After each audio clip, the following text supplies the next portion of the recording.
my accountant called and said, "Chris, there's a wire transfer. $440,000 went out yesterday to a Cayman Islands account." I said, "That's impossible. I was with my family all weekend." Her voice dropped. "I know.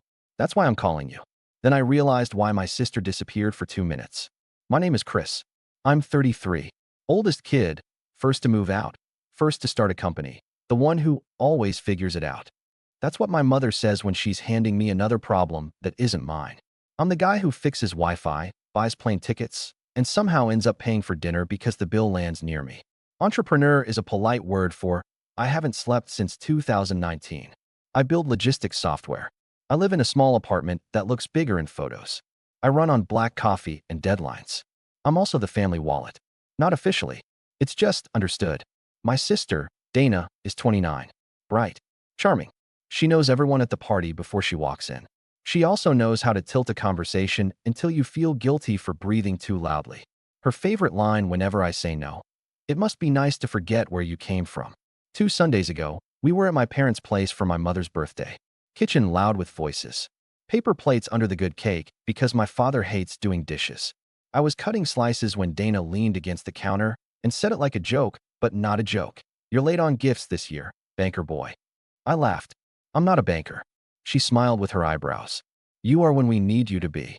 My mother snapped her fingers at me like I was still 15. "Christopher, don't forget your grandma's prescription money on your way out. The card machine by the pharmacy is broken and cash would be easier." "Mom, I sent you money last week." She waved it away. That disappeared. Life is expensive. My father stared at the TV like the remote was more important than me. "Don't make a fuss," he said, not looking up. "It's family." I wanted to say, "Family is not my payroll." Instead, I whispered, "I'm tapped out till Tuesday." I said it too softly. Dana laughed in that way that makes everyone else laugh, because she's already decided it's funny. Tapped out. The rich entrepreneur is tapped out? Cute. I set down the knife. "That's not." "Relax," she said, already bored. "You know I'm messing with you." But the room had shifted. I felt it. The tightening in my chest, heat in my ears, that small animal sense that something was off. I couldn't name it yet. Not there. Not while my mother lifted her glass and said, "To family. The people who show up." Everyone cheered. I took a sip and tasted nothing. I looked at Dana and remembered how she'd disappeared into the hallway a few minutes earlier, phone pressed to her ear, voice low. Just 2 minutes. Then she came back, smiling like she'd solved a puzzle I didn't know we had. I didn't understand it then. I just felt the click of it somewhere under my ribs, like a door unlocking in a dark house. Here's the part people skip when they tell tidy stories: the pattern. At 22, I built my first app. It tanked. At 24, I joined a tiny startup, then left to start my own with a friend. We made something that worked. I learned to love spreadsheets. I learned to hate weekends. Money was lumpy. Success looked like an ECG. In those years, my family learned something too. If they called me, I picked up. When the car died, I paid the tow. When the rent got tight, I covered the gap. When my parents' roof leaked, I put it on my card because the contractor doesn't trust checks. They said thank you with a tone like I was passing them napkins. The script never changed. "Chris, you're so good with numbers. Chris, you know how hard it is for us. Chris, just this once." Dana played a different part. She didn't ask. She framed things. "You remember how Dad helped you with your first car?" "He didn't." "You remember sleeping on my couch when you were coding nights?" "It was 2 nights and I fixed her router for 6 months." She'd tilt the story, then smile like she'd offered me the chance to be generous in front of an audience. When I started paying myself a real salary, I made a budget for family. I put it in a separate account. I told my parents I'd help with specific things: medicine, utilities, emergencies. I told Dana I wouldn't fund big purchases, not her credit card point strategy, not bridging loans. I said it simply: "I'm not a bank." She laughed. "You're literally a payments guy." Boundaries didn't take. They heard, "Maybe later." It escalated slowly. Little things. My mother forgot to cash my checks and asked me to Zelle instead. My father lost receipts. Dana logged into my Netflix, and somehow also my airline miles. I switched passwords and felt like a villain. Then the small lie, the one I didn't catch. Last summer, when things got tight at work, I hired an outside accountant, Sarah. She rebuilt our books with military neatness.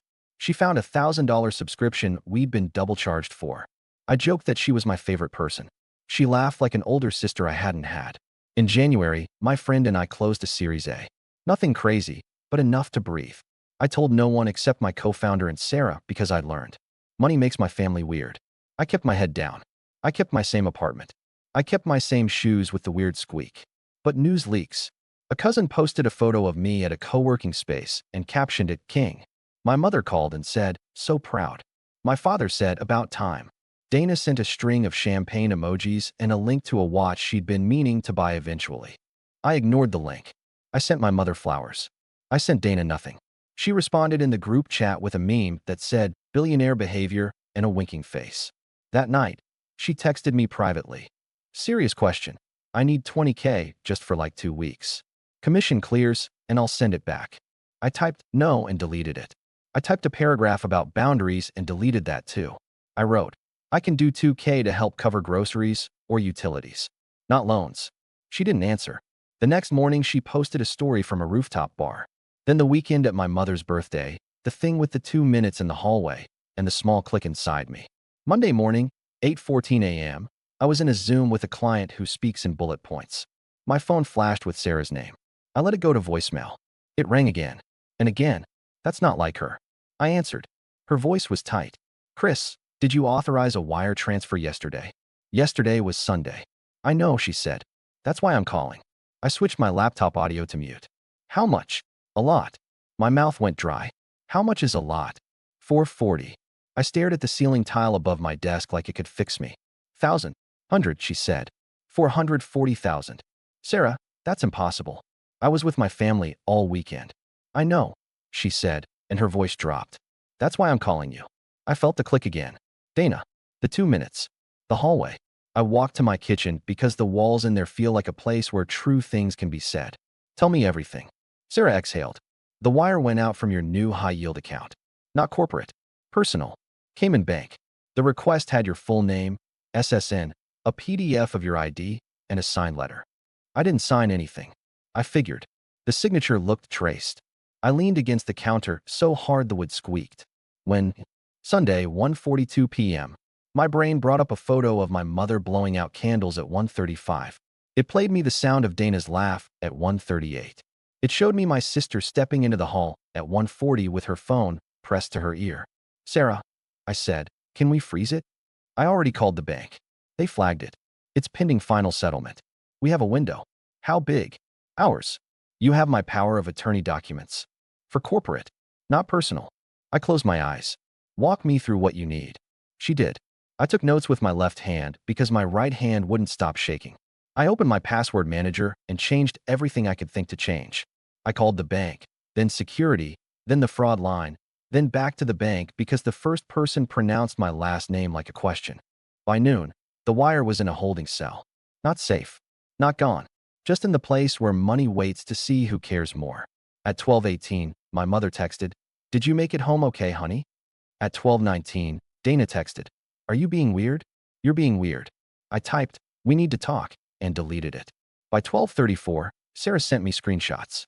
The IP that requested the transfer. The email used to confirm it. The device fingerprint from the login. A repeating pattern over days of failed logins at 2 a.m. Looks like they had your old password, she wrote, and got lucky when you used the same route on that new account. My stomach dropped. 6 months ago, I'd helped my parents with their Wi-Fi. Dana had hovered behind me. What's your password again? She'd teased, because she always teased. I'd held up my phone screen, half a joke, half a dare. She had laughed. You're impossible. Not impossible, it turns out. Just predictable. I didn't start with the police. I started with the family group chat because I'm a fool who always hopes the easy door opens first. Me. Emergency call at 1 p.m. Everyone. Mom, I'm in a Pilates class, sweetheart. Dad, at work. Dana, make it fast. Me, now. They joined the FaceTime with the lighting of people who don't expect to be caught. My mother smiled too wide. Chris, darling, what's wrong?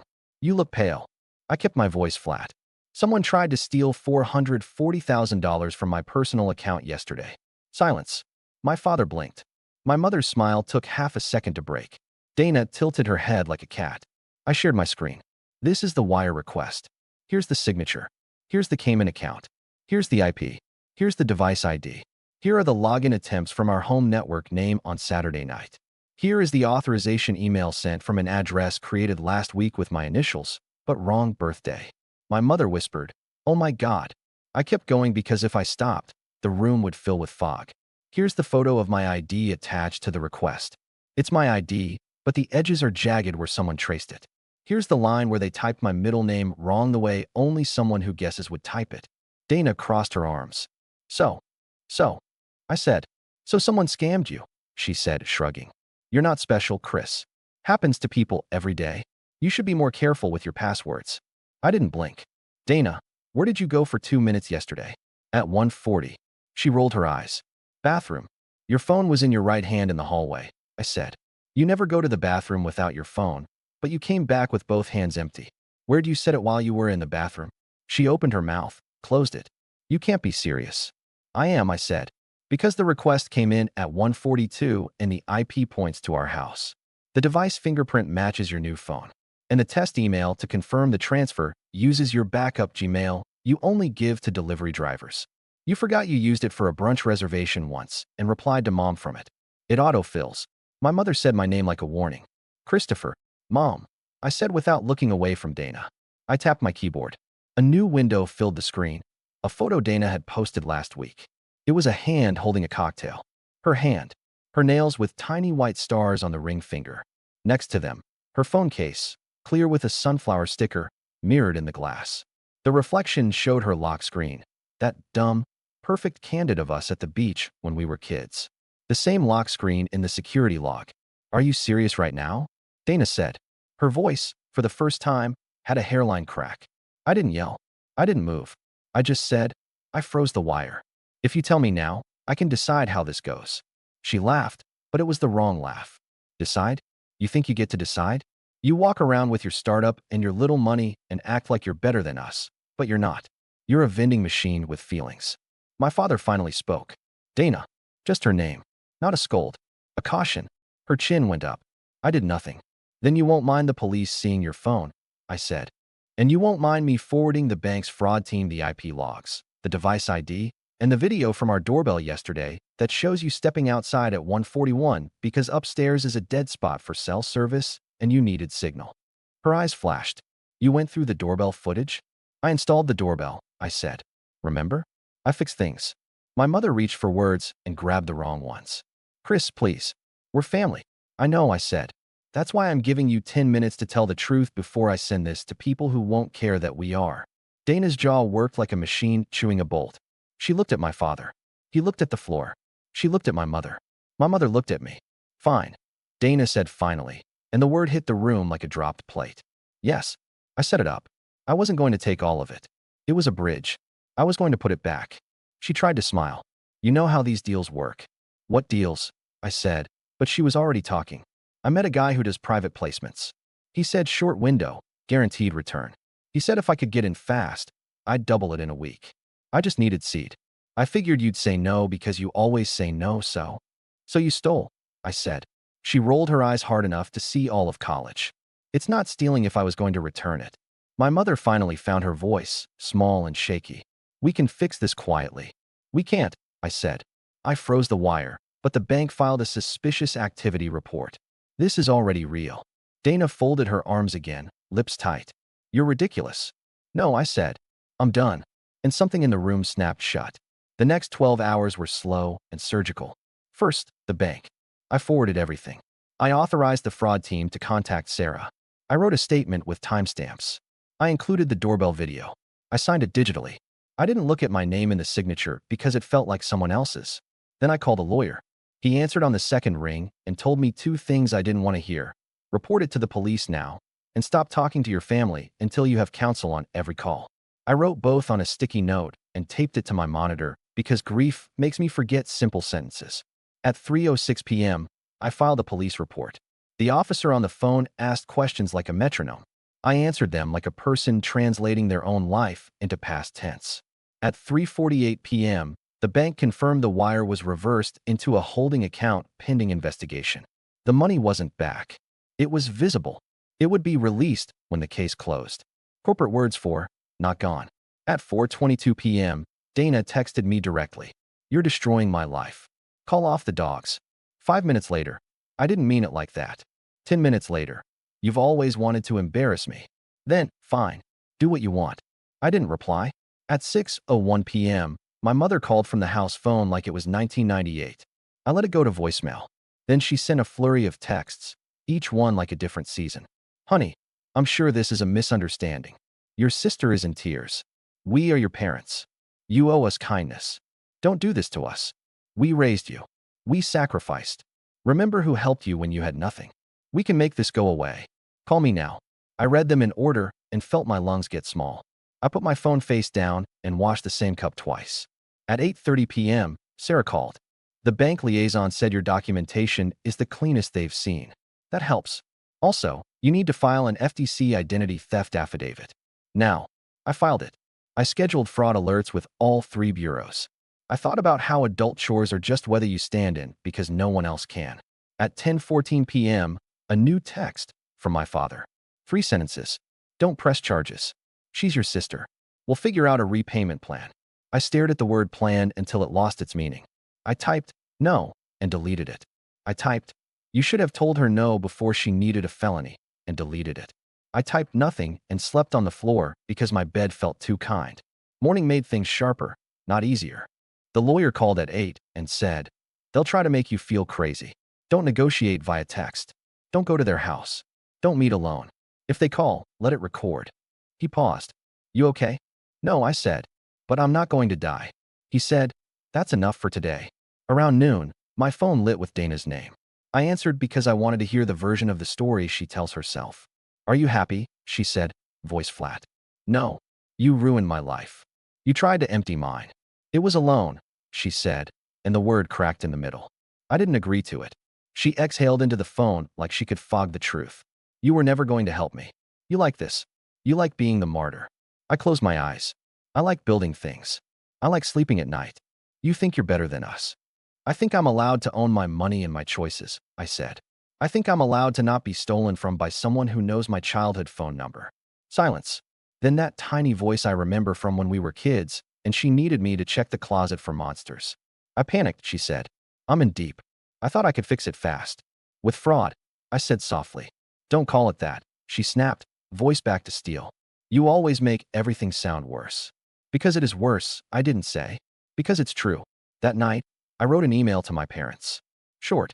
Clean. I attached a PDF the lawyer helped me draft. It said, I will communicate only in writing. All financial boundaries are now formal. Do not use my name or accounts for any reason. Do not ask me for access. Do not represent me with any institution. If you do, I will treat it as fraud. I hit send and felt like I'd started a fire in a room I was still inside. Days stretched. Work moved. The wire sat in its holding cell. The bank asked for 1 more statement and 2 more screenshots. The police asked to schedule an in-person interview. My lawyer told me not to post anything online. I wanted to post everything. The group chat went silent.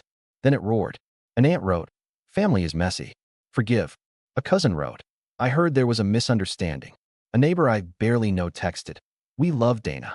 Someone from high school DM'd me. My brother did this to me too. I stopped opening messages after that. A week later, the bank released the funds back to my account. No confetti. No banner. Just a balance that made me cry in my kitchen because it was mine again. 2 days later, the detective called to tell me they'd completed the report. Your sister's admitted enough that the DA wants to pursue a plea. They'll ask if you want to recommend conditions. I sat with that. The heavy idea that justice can look like choices you have to make about people you love. My recommendations were simple. Full restitution, financial counseling, community service at a victim assistance nonprofit, and a restraining order if she contacts me outside of counsel. It felt both too much and not enough. The storm didn't end. It just changed temperature. My mother's last message came at midnight. You broke this family. I stared at it as long as I could, and then blocked the number because a boundary isn't a line you draw once. It's a wall you maintain daily. I slept for 10 hours like a person who finally let go of a rope. I used to think closure would look like a speech. That I'd stand up in a crowded room and say, here's every receipt, every screenshot, every time you made me smaller. That people would applaud and the credits would roll. It didn't happen like that. It happened Tuesday at 3:17 p.m. in a Beige County office with a clerk who used 3 paperclips where one would do. I signed the last restitution form. I walked out into bright sun that didn't care who I was. I sat in my car and watched a dad teach his toddler how to press the crosswalk button. The kid pressed it too hard and laughed like he'd broken a rule. I went home. I made pasta. I ate it standing up because sitting still feels like practice for regret. I opened my email and found 2 invoices paid and one message from Sarah that said, "Proud of you." I looked at that sentence for a long time because no one in my family has ever said it without a string attached. Later, I took a walk with my phone in my pocket and my ringer off. The city sounded like a big dishwasher. I passed a pawn shop with a sign that said "We buy gold" and thought about all the tiny ways people trade pieces of themselves to get through a bad week. When I got back, I wrote a note for myself and taped it to the inside of my front door where no one else will see it. It says, "You are not a vending machine with feelings. You are not a bank. You are not responsible for their unfinished work. You are allowed to be generous and still say no. You are allowed to lock the door."